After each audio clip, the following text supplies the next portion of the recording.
I'm from England, and in England we don't know much about Sweden. All I know is Sven-Göran Eriksson. So I came here with very low expectations. But you know, when I first came to Sweden, I got a lot of abuse. Like, I was walking down the street, and people kept saying that I looked like the elf from Harry Potter. Now, I was walking down the street, and people kept shouting, Dobby, Dobby. Now, I thought, who the fuck's Dobby? So I went to watch the film, and I wasn't pleased. But you know, sometimes people send me hate mail. I get a lot of hate mail from Muslim men. I had this email last week. It said, you do comedy. You're a prostitute. Yes, I had to point out to him, you know, prostitutes earn more money.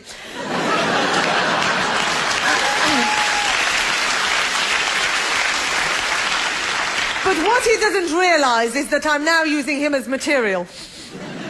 So effectively, he's my pimp.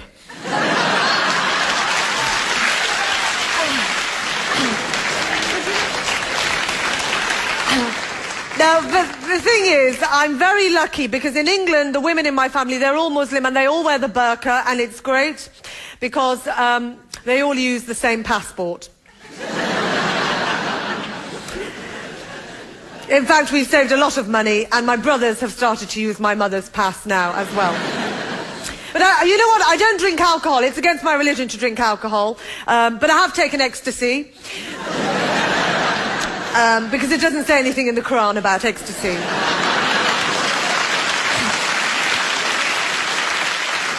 But you know, my parents, you know, they really want me to get married. But the thing is that Muslim men don't want to marry me because I speak.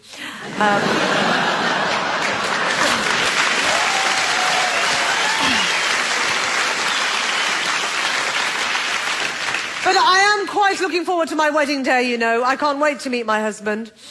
But my friend Julie, she says to me, you know, how can you sleep with someone you don't know? I said, well, you do it all the time.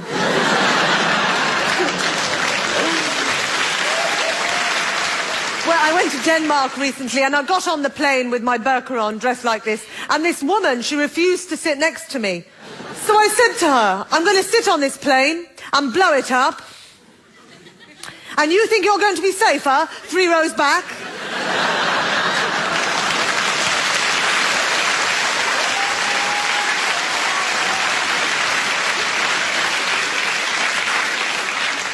But you know, when I went to America, you know, some people, sometimes they get mistaken for a terrorist.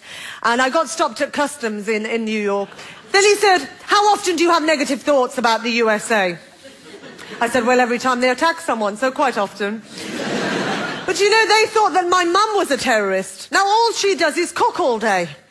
What's she going to do, run a kebab through someone?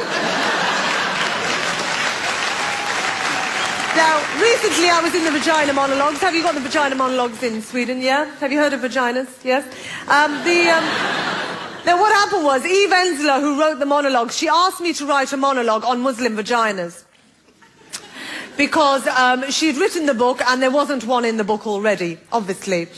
And she was scared to get killed, so she said to me, will you do it? And I said, yeah, all right. She said to me, can you describe what Muslim vaginas are like? I said, Muslim vaginas are like the Channel Tunnel. It's not that they're long. It's just that there's lots of Taliban trying to get in. I've been Shazia Mirza. Thank you.